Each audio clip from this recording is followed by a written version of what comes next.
মাত্র নবম শ্রেণীতে পড়াকালীন সময়ে ইসমত আরার বিয়ে হয়ে যান ৩৯ বছর বয়সী, তার থেকে বয়সে প্রায় ১২ বছরের বড় হাজবেন্ডের সঙ্গে, এবং তিনি খুব অর্থনৈতিকভাবে অসচ্ছল ছিলেন। তখনই ইসমত আরা ঢাকায় বোনের বাড়িতে বেড়াতে আসেন এবং সেখান থেকে পরচুলা তৈরি করবার একটা কারখানায় প্রদর্শন করার সুযোগ তার হয়। সেখানে কাজ দেখে তিনি অবাক হয়ে যান এবং সেখানে কাজ করবার জন্য তিনি অনুমতি নেন মালিকের, এবং সেখানে ৬ মাসের একটা কোর্স করেন।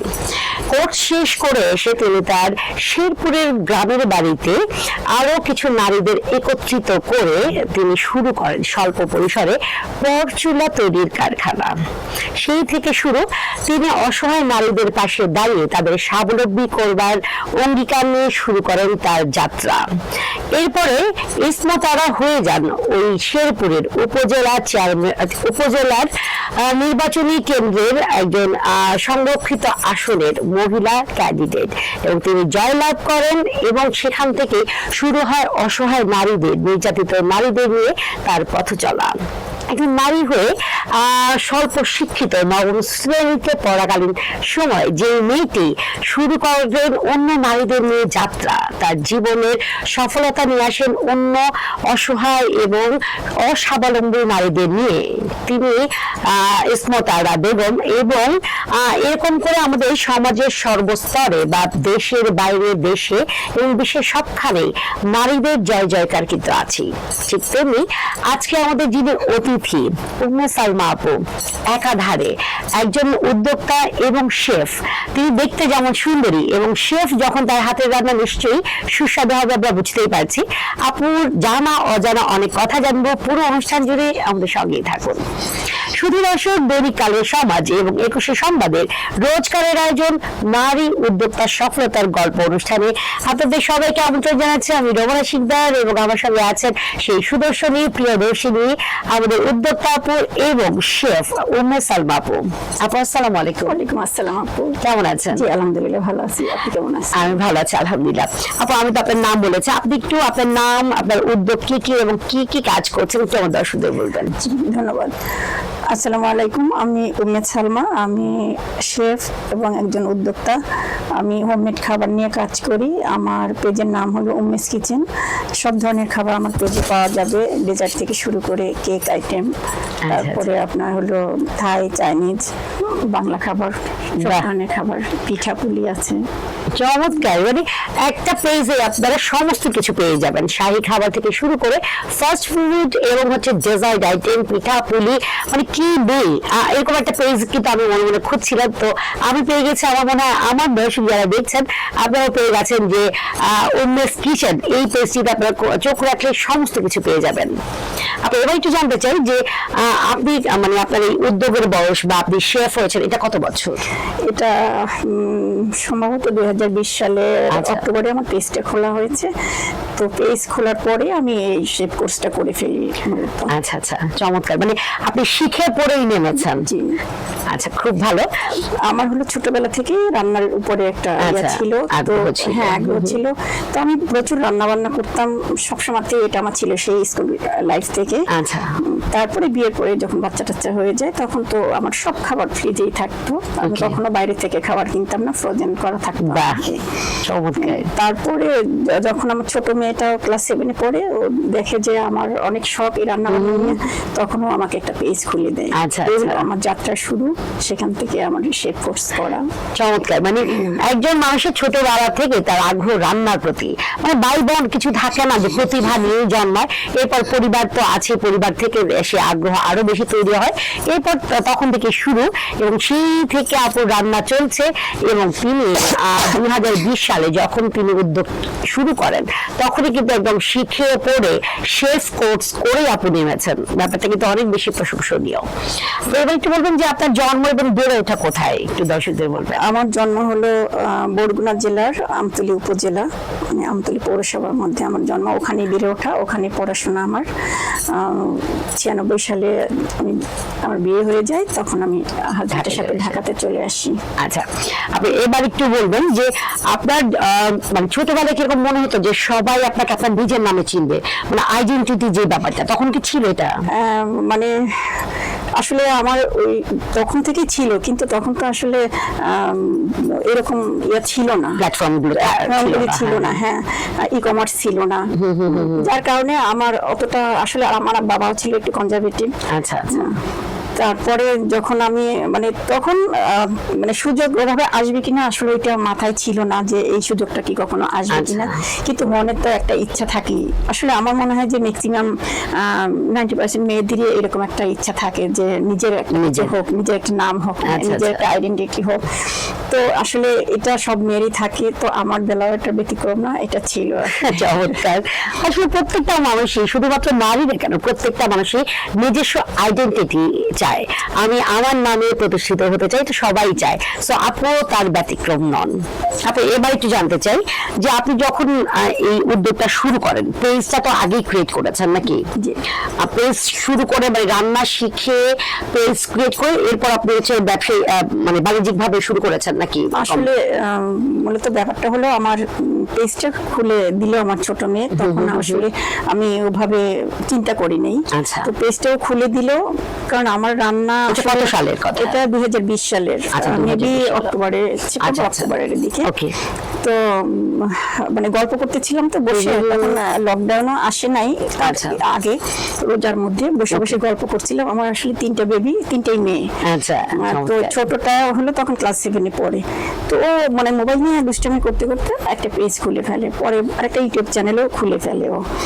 তো বলে কি, আম্মু একটা ইউটিউব চ্যানেলও খুলে দিলাম তোমাকে, একটা পেজ। তো আমার আসলে একটু মাথার মধ্যে সবসময় আসতো যে আমি একটা ইউটিউব চ্যানেল খুলবো, ভালো রান্না করি, সবসময় রান্না বান্না করতে ভালো লাগে, কিন্তু কে করে দিবে বা কিভাবে করবো, তো এইটা আসলে আসেনি। কিন্তু ও যখন হুট করে এটা খুলে দিল পেজটা, তখন আমার আসলে মানে ভালো লাগছে, আবার যে খুলে ফেললা এরকম একটা এত বড়। তো বড় মেয়ে বলে যে থাক আম্মু, খুলে দিয়েছে যখন, তুমি রান্না বান্না করো, কোনো সমস্যা নেই। এই তো এটা আমি যখন যেদিন আমার পেজটা আসলে খোলা হয়, খুলে একটা কেকের একটা, আমার ছোট মেয়ে আবার একটা জার কেক খেতে চাইছিল, তো আমি একটা জার কেক করে দিলাম, ওইটা ছবি তুলে ওইটা পেজে পোস্ট করে দিলাম। ওইটা করার পরে আমার মনে হয় আধা ঘন্টার মধ্যে আমার অর্ডারটা চলে আসে। চমৎকার, এরকম কিছু দেখাই যায় না। এই প্রথম আমি শুনলাম যে পেজ ক্রিয়েটের সঙ্গে সঙ্গে একটা ছবি আপলোড হতে না হতে অর্ডার শুরু। মাশাআল্লাহ। এরপরে এটা শেষ না, আরো মজার বিষয় হলো, ঠিক এটা তো আমি মনে হয় যে 4টার দিকে ছাড়লাম, 4:30টায় আমার এই অর্ডারটা আসছে। ঠিক মাগরিবের আজানের সময় আমার আরেকটা অর্ডার চলে আসে, ওনার হলো মানে মেয়ে দেখতে আসবে, এরকম একটা শুভ কাজে আমাকে ফোন দিল যে আমাদের কিছু পিঠা দরকার, মানে আপনার যে ভালো ভালো আইটেমগুলি থাকে ওইগুলি আমাকে দিবেন। তো আমি বললাম যে আমাদের পক্ষ থেকে আমরা কিছু বলবো না, আপনার পছন্দ মতো 4-5টা আইটেম আমাদের দিবেন, কিভাবে কি কষ্ট পড়ে এটা আমাদেরকে হিসাব করে দিবেন। তো আমি আমার পছন্দ মতো আমার যে আইটেমগুলি আমি ওটা দিলাম। তো আলহামদুলিল্লাহ ওনারা খেয়ে, এবং ওখানে বিয়ে হয়ে গেছে, এবং ওই মানে হবু জামাই তো ছিল তখন, জামাই হওয়ার পরে সে বলছে যে খাবারটা কোন আন্টির থেকে নিয়ে আসছেন, আন্টিকে বলবেন যে খাবারটা অনেক মজা ছিল, খাবারগুলি অনেক মজা হয়েছে। পরে ওনারা আমাকে ফোন দিয়ে জানিয়ে দিয়েছিল যে অনেক মজা ছিল আর কি। এই থেকে আমার জার্নি শুরু। এরপর আমি হলো শেফ কোর্স ভর্তি হয়ে যাই, তো আমি আস্তে আস্তে করে কোর্সগুলো করে ফেলি। আপনি কোথায় ভর্তি হয়েছিলেন আর কত বছর কোর্স ছিল এটা? এটা হলো 3 মাসের কোর্স ছিল, আর এটা হলো আমার বাসার কাছে রংধনু একাডেমি থেকে আমি আসলে, কারণ তখন লকডাউন ছিল, করোনা ছিল, ওভাবে আমি আসলে কারণ হুট করে আমার এটা যেহেতু শুরু করা, তারপরে আমি ওই আমার কাছে এটা ছিল, একদমই আমার বাসার কাছে ছিল, এবং ভালো খুব প্রতিষ্ঠানটা, নাম করা খুব, সবাই চেনে, নাম শোনা, মানে সবাই এটা চেনে, পরিচিত। তো আল্লাহর রহমতে আমি ওখান থেকেই কমপ্লিট করলাম। চমৎকার। তো একজন আসলে আমি আরো অনেক লেভেল ওখান থেকেই কমপ্লিট করেছি। ওদের কি শেফের কি অনেকগুলো লেভেল থাকে? হ্যাঁ, লেভেল থাকে। যেমন কুকিং লেভেল 1-2 থাকে, আমি কুকিং এর উপরেও লেভেলগুলি করেছি, বেকিং এর উপরেও করেছি, বেভারেজের উপরে করেছি, সবগুলো বিষয়। হ্যাঁ, হাইজিন উপরে করেছি। আচ্ছা আচ্ছা, হাইজিনের উপরে। চমৎকার। মানে প্রত্যেকটা কোর্স তিনি একদম নক্ষদর্পণে নিয়ে নিয়েছেন, এরপরে শুরু করেছেন। আর আপনার সহযোগী বা আপনার সাহায্যকারী 3 জন মেয়ে, তারা কিন্তু হচ্ছে একজন হচ্ছে পেজ খুলে দিয়েছেন, ইউটিউব চ্যানেল খুলে দিয়েছেন। একজন কেক খেতে চাওয়াতে আপু হচ্ছে কেকটা তৈরি করার সঙ্গে সঙ্গে 1 ঘন্টার মধ্যে, মানে 1-2 ঘন্টার মধ্যে 2টো অর্ডার পেয়ে গেছেন। এবং আপু অর্ডার দিয়ে মানে পেজ তৈরির পাশাপাশি মানে সঙ্গে সঙ্গে তিনি পিঠার অর্ডার পেয়ে গিয়েছেন, এবং সেই পিঠা খেয়ে আমাদের হবু জামাই পছন্দ করে বিয়ে করে ফেলেছেন। ব্যাপারগুলো মানে খুবই কাকতালীয় এবং খুব বেশি ভালো লাগার, একদম হৃদয়ের খুব কাছাকাছি চলে যায় যখন এই হবু বরের কাছ থেকে শোনা যায় যে ওই আন্টির পিঠাগুলো খুব মজার ছিল।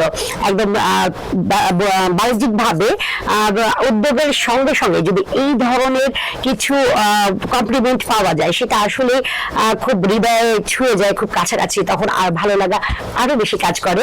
আমাদের উম্মে সালমা আপু তারই জ্বলন্ত দৃষ্টান্ত।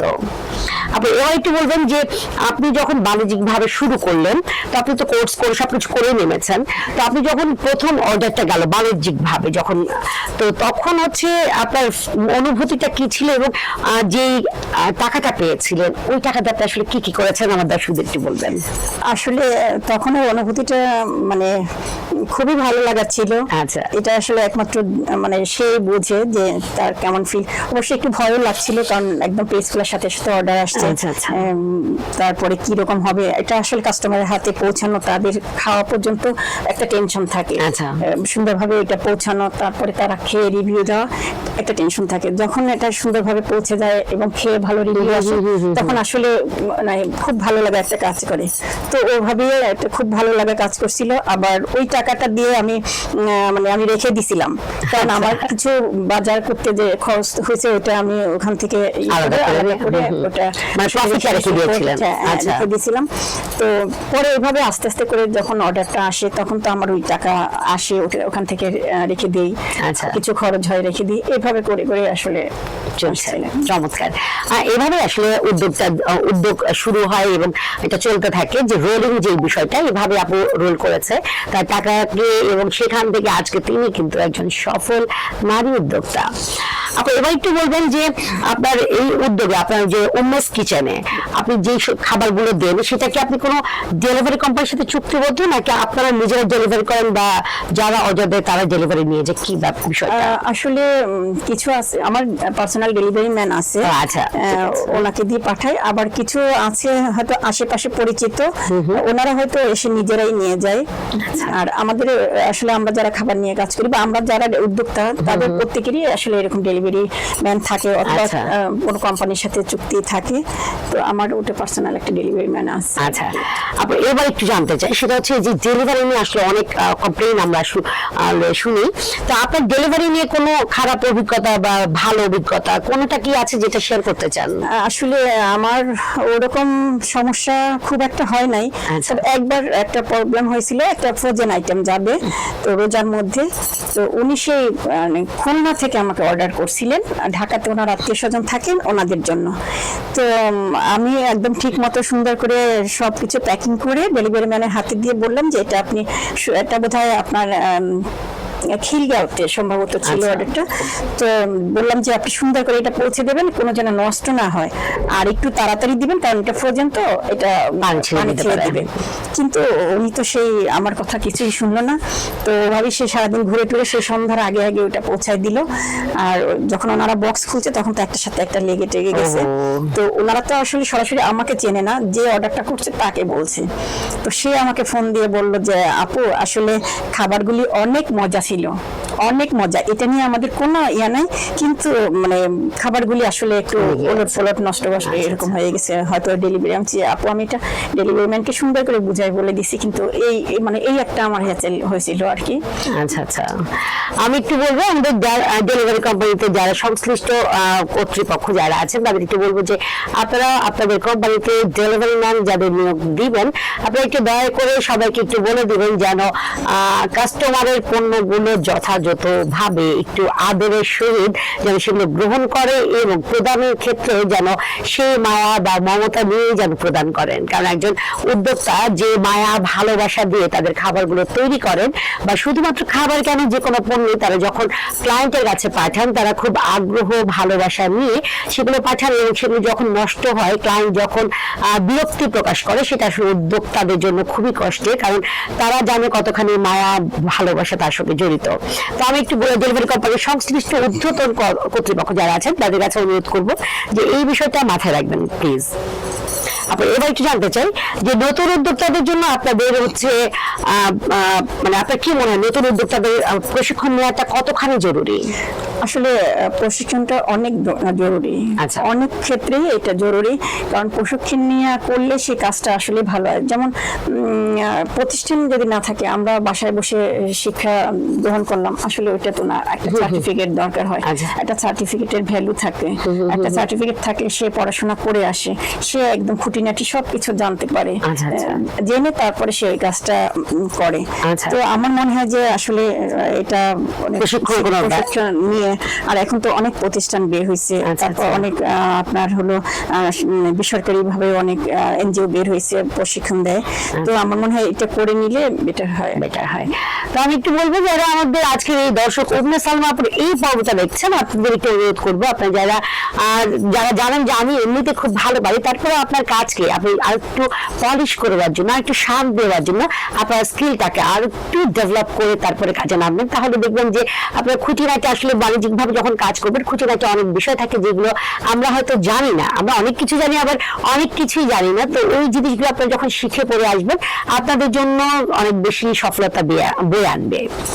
আপনি এবার একটু একদম ভিন্ন দিকে চলে যাই, সেটা হচ্ছে যে আমরা কাজ করতে করতে আসলে আমরা গুনগুন করে গান করি, কেউ আবৃত্তি করি, কেউ হয়তো ঘুরে ঘুরে কাজ করি। আপনি আসলে কোনটা করেন? মানে সবকিছুই মাথার মধ্যে আসে, টুকটাক করে। আসলে মেয়েদের তো একটা অভ্যাস থাকে যে একটু গুনগুন করে গান কাজ করে, তো এইটাই আর কি। আমাকে একটু 2-4 লাইন একটু শুনতে পারি, একদম 2 লাইন বা 4 লাইন? আসলে আমি তো গানের শিল্পী না। কোনো অসুবিধা নেই আপু, আমরা সবাই জানি তা উদ্যোক্তা আলাপ, আজকে একটু মানে ঠান্ডা, কোনো অসুবিধা নেই। আপনি 2 লাইন একটু বলতে পারেন, ওই কণ্ঠেই বলেন, কোনো অসুবিধা নেই। গান নিয়ে কেউ জাজমেন্ট করবেন আপনাকে। শুধু একবার, শুধু একবার, শুধু একবার বলো ভালোবাসি, যদি বলো একবার এই জীবনে শতবার, হাসি মুখে পড়ব মরণ ফাঁসি, শুধু একবার, শুধু একবার, শুধু একবার বলো ভালোবাসি। চমৎকার চমৎকার, খুব ভালো হয়েছে। আসলে আমরা নারীরা আসলে অনেক কিছু আমাদের দেখতে হয়, আমরা সংসার সামাল দিই, বাচ্চাদের সামাল দিই, এরপর নিজের জন্য যে সময়টা, ওই সময়টা আমরা উদ্যোগের পেছনে দিই, এবং সেখানে ওই সময়টুকু ব্যয় করেই আজকে আমাদের হচ্ছে অনেক অনেক সফল সফল নারী উদ্যোক্তারা আছেন। তো বুঝতেই পারছেন যখন একজন নারীকে পূর্ণ স্বাধীনতা দিবেন, সে কোন পর্যায়ে চলে যাবে। আপনি এবার চলে আসি যে আপনি কি মেলা করেন? জি, করি। আচ্ছা, মেলা করা কতটা জরুরি? আসলে মেলাটা করা একটা প্রত্যেকটা উদ্যোক্তারই জরুরি, কারণ মেলাটা মানে মেলা করতে গেলে দেখা যায় অনেক মানুষজন আসে, তখন মানে তাদের সাথে একটা পরিচয় হয়, নেটওয়ার্কিং, হ্যাঁ, তারা জানতে পারে, তারা খাবারটা টেস্ট করে। যেমন আমি কয়েকটা মেলা করছি, আমার ফোন নাম্বার, আমার কার্ড আমি সবাইকে দিতাম, কাস্টমার যারা আসতো আমার কার্ড দিয়ে দিতাম। তো মানে একটা মেলাতে এক ভদ্রলোক মানে ওখানে দাঁড়িয়ে পিঠা খেয়ে তার খুব ভালো লাগছে, তো সে আমাকে বলে যে আপু আপনার নাম্বারটা আমাকে দিয়ে দেন, আর আমার নাম্বারটা আপনি রাখেন, আমি ভুলে গেলেও আপনি আমাকে ফোন দিবেন, আমি আপনার এই পিঠা আমি নিব বাসায়। তারপরে মানে বক্সে যে কয়টা পিঠা ছিল সে সবগুলি পিঠাই তখন নিয়ে গেল, বলে কি আমার আরো দরকার ছিল আপু, যেহেতু আমার নাই, যে কয়টা আছে আমাকে দিয়ে দেন। পরে উনি বক্স সহই পিঠাগুলি নিয়ে গেল। চমৎকার চমৎকার। তো আমি একটু বলবো যে আপনারা যারা মেলা করতে চান না বা আগ্রহী না, আমার মনে হয় মেলা করাটা খুব ভালো, কারণ যাদের হচ্ছে মূলধনের বা লোকবলের অভাব, তাদের জন্য মেলা একটা আদর্শ জায়গা হতে পারে।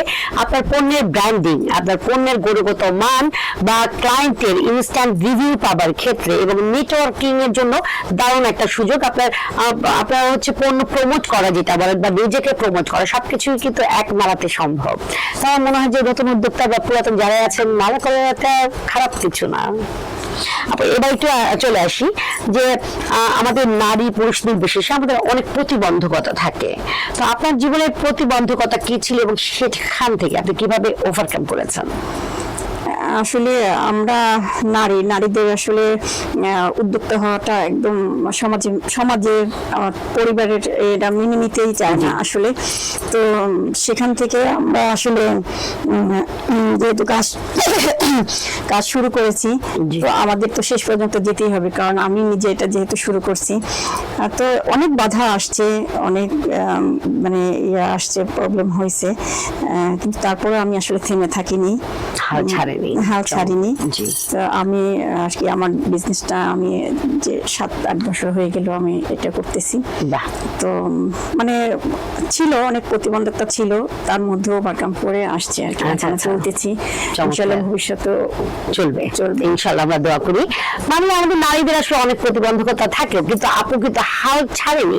যে কোনো উপায়ে হোক তিনি তার উদ্যোগকে এগিয়ে নিয়েছেন এবং নিয়ে যাচ্ছেন। আমার মনে হয় যে নারীদের আসলে কোনোভাবে হাল ছাড়া যাবে না। যারা আপনারা সত্যি সত্যি চান জীবনে কিছু করতে, যাদের নাম আইডেন্টিটি তৈরি করতে বা যারা চান স্বাবলম্বী হতে, তাদের জন্য হাল ছাড়া যাবে না। আপনার লক্ষ্য স্থির থাকতে হবে, সেই মোতাবেক আপনার স্কিল আপনার আগে বুঝতে হবে আপনি কোনটায় পারদর্শী, সেই বিষয়টা মাথায় নিয়ে কাজ শুরু করবেন এবং হচ্ছে ধৈর্য নিয়ে পরিশ্রম দিয়ে আপনার সফলতাকে একদম হাতের মুঠো নিয়ে আসবেন। আর হাল ছাড়া যাবে না কোনোভাবেই না। আপনি এবার একটু বলবেন যে আমাদের মানে আমরা একজন সফল পুরুষের পেছনে বলি যে একজন নারীর অবদান থাকে বা কারো না কারো অবদান থাকে, আপনার এই সফলতার পেছনে এই অবদান আপনি কাকে দিবেন? আসলে আমি আমার 3 মেয়েকে দিব, কারণ ওদের জন্যই আমার এই পর্যন্ত আসা। ওরা আমাকে সবসময় উৎসাহ দিছে, সবসময় আমাকে যেমন আমার সবকিছু পেজের যত কাজ ছোট মেয়ে করে দেয়, যা কিছু আছে সব ও করে দিবে। আপনার হলো আমি ইউটিউবে ভিডিও দিতে গেলে ও এডিট করে সবকিছু ঠিক করে দিয়ে তারপরে আমাকে ভয়েস দিয়ে তারপর আপলোড করে দিবে। মানে চমৎকার। আমি 3 মেয়ের জন্য অনেক অনেক ভালোবাসা এবং শুভেচ্ছা দিচ্ছি। আমার কাছে মনে হয় যে নারীদের আসলে কেউ না কেউ থাকতেই হয়, একজন সঙ্গী। সেই সঙ্গী হচ্ছে হাজবেন্ড হতে পারে, পিতামাতা হতে পারে, শ্বশুর শাশুড়ি, দেবর ননদ, ভাই বোন, যে কেউ হতে পারে, ইভেন নিজের সন্তান হতে পারে। তো যখন উদ্যোগী নারীটির পেছন থেকে কেউ পুশ করে বা সামনে থেকে কেউ টেনে ধরে, সেই নারীর সফলতা সুনিশ্চিত। তো আমার কাছে আমি সবার কাছে অনুরোধ করব যে আপনার যে পরিবার যে উদ্যোগী নারীটি আছেন, যে উদ্যোগ দিতে চাচ্ছেন, তাকে একটু সহযোগিতার হাতটা বাড়িয়ে দিবেন। দেখবেন সেই নারী তার লক্ষ্য যেতে যত বাধাই আসুক তিনি তার লক্ষ্যে পৌঁছতে পারবেই। আর এই কারণে আমরা কিন্তু বলি যে আমরা নারী, আমরা সব পারি। আপনি এবার একটু বলবেন যে আপনার এই উদ্যোগ দিয়ে আপনি কি কারো কর্মসংস্থানের সুযোগ করে দিতে পেরেছেন? হ্যাঁ, আমার 3 জন কর্মী আছে। আচ্ছা, বাহ। ওরা আমার সাথে থাকে, ওরা সেই আমার বিজনেসের শুরু থেকেই আছেন। আচ্ছা, চমৎকার। মানে একটা উদ্যোগ দিয়ে দেখেন আপু, একজন নারী হয়ে সে আরো 3 জন মানুষের কর্মসংস্থানের সুযোগ করে দিতে পেরেছেন। এটা একমাত্র উদ্যোক্তা জীবনই সম্ভব, কারণ আমরা সবসময় কিন্তু বলি যে আমরা চাকরি করব না, আমরা চাকরি দিব। তো আপু সালমা আপু কিন্তু সেই মানে চাকরি দিয়েছেন, মানে 3 জন মানুষের কর্মসংস্থানের ব্যবস্থা করেছেন এবং সমাজে, দেশের অর্থনীতিতে ভালো একটা ভূমিকা রেখেছেন। ব্যাপারটা অনেক বেশি প্রশংসনীয় এবং খুবই গর্বের। আপু আমরা একদম অনুষ্ঠানের শেষের দিকে আমি একটু ঝটপট আপনার কাছে জানতে চাই যে অনেক সময় আমাদের ভাত রান্না করতে গেলে ওই যে জাউ বলে বা নরম হয়ে যায়, সেই ক্ষেত্রে ইনস্ট্যান্ট কোনো উপায় আছে কি যে ওই নরমটা একটু শক্ত দেখাবে, এরকম কিছু কি আছে? হ্যাঁ, আসলে এটা বলতে গেলে যেমন আমার হাজবেন্ডের এক অফিস কলিগ, আমার মানে ছোট ভাইয়ের মতোই উনি, ওনার সাথে সম্পর্ক। তো ওই মাঝে মাঝে ওই ভাবি হাজবেন্ড আমার বাসায় আসে, তো তো আমার রান্না খেয়ে সে খুব ভীষণ খুশি, এবং আচ্ছা। ভাই আমার পায়েস খেয়ে মানে সবসময় প্রশংসা করে। ভাবি আসলে বলে আপনার পায়েস খেয়ে গিয়ে আপনার ভাই সবসময় আমাকে বলে। আচ্ছা। তো ভাবি আপনি এত ভালো রান্না করেন, আমি কিন্তু চাইনিজ কোর্স করেছি, কিন্তু আমার পোলাওটা না নরম হয়ে যায়, আমি কখনো এটা করতে পারি না।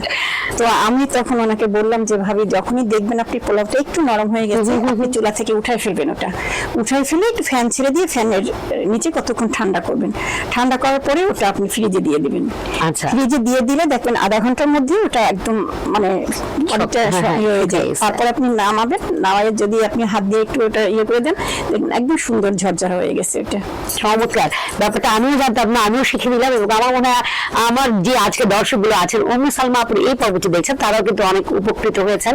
কারণ ঘরে ঘরে আসলে পোলাও থেকে ভাত সবকিছু নরম হওয়ার একটা ব্যাপার সবসময় শোনাই যায়, যে আজকে ভুলবশত ভাত নরম হয়ে গেছে বা অনেক বেশি মেহমান এলে সেদিন হয়তো বা তাড়াহুড়ো করতে গিয়ে বা অতি সতর্কতা দেখাতে গিয়ে আমাদের পোলাওটা নরম হয়ে যায়। তো আপুর এই পদ্ধতি যদি অবলম্বন করেন, আমার মনে হয় ইনস্ট্যান্ট একটা রিলিফ পাবেন। আপনি এবার আরেকটু জানতে চাই যে আমরা যখন কাজ করি তখন আমাদের নখে আসলে হচ্ছে হলুদের দাগ লেগেছে অনেকের, আমি দেখেছি। তো এই ইনস্ট্যান্ট এই নখ থেকে হলুদের দাগ কিভাবে দূর করা যায়? একটু লেবু ঘষলে হবে, বা একটু পেঁয়াজের রস দিয়ে ঘষা দিলেই হয়ে যাবে। আর যদি মানে সম্ভব হয় তো হাতে গ্লাভস পরে কাজ করলে ভালো হয়, মেনটেন করে কাজ করি, সেক্ষেত্রে আমাদের গ্লাভস পরে আমরা করি, মাথায় হেয়ারনেট পরে, যেহেতু আমাদের অর্ডার গুলি। আর আল্লাহর রহমতে তো আমি এ পর্যন্ত আমার কোনো খারাপ রিভিউ আসে নাই। মাশাআল্লাহ। এখন আমার খাবার এটা হয়েছে, মানে আমি গত রোজার ঈদ থেকে এইবার রোজার ঈদ পর্যন্ত একটা কাস্টমার আমার বসুন্ধরা থেকে এই একটা বছর সে আমার মানে খাবার নিয়েছে প্রত্যেক সপ্তাহে।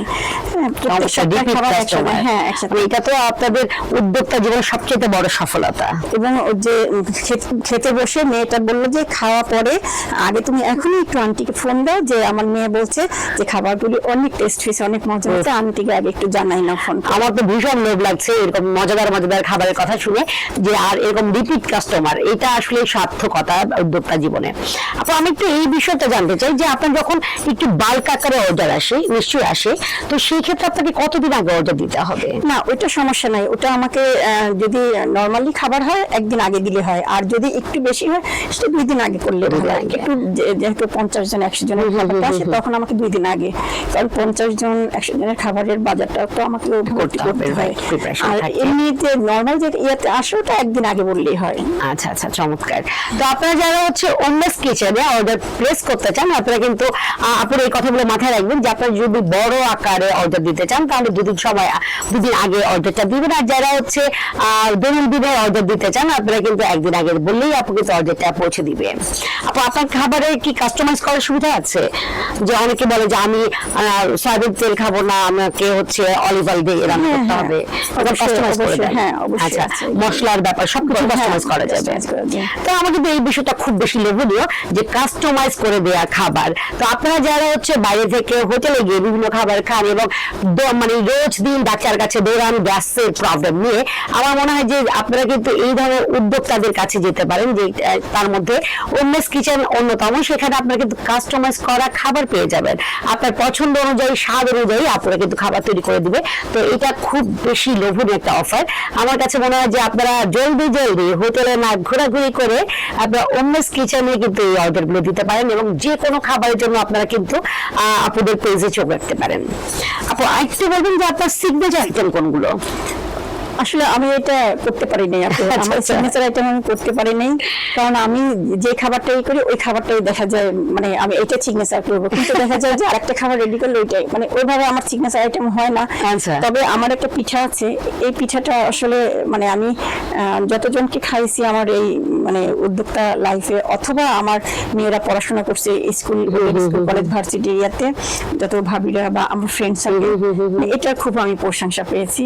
আচ্ছা, আর আমার একটা গজা আছে, ওটাও Okay. মানে খুবই লোভনীয়।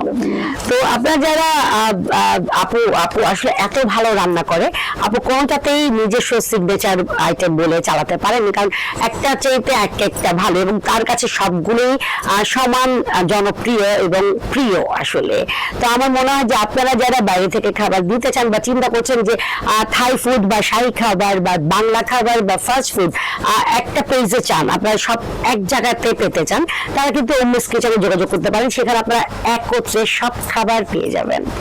আপনার শেষ প্রশ্ন, অনেক কথা বললাম, তো শেষ প্রশ্ন সেটা হচ্ছে বর্তমানে উম্মেস সালমা যে অবস্থানে আছেন, আগামী 5 বছর পর নিজেকে কোন অবস্থানে দেখতে চান? আসলে যেহেতু আমি এটা নিয়ে কাজ শুরু করেছি প্রায় 6 বছরের উপরে হয়ে গেছে, তো আমি ভবিষ্যতে এটা নিয়ে অনেক পরিকল্পনা, অনেক চিন্তা আছে। আর আমি একটা মানে আমার যেন দুটা আউটলেট হয় থাকে। আর আমার বড় মেয়ে অবশ্য ফুড ইঞ্জিনিয়ারিং এর উপরে পড়াশোনা করছে, তো আমাকে বলতেছিল যে আমি চাকরি করব না, আমি তোমার সাথে তাহলে একটা বিজনেস দিই, একটা রেস্টুরেন্ট করি।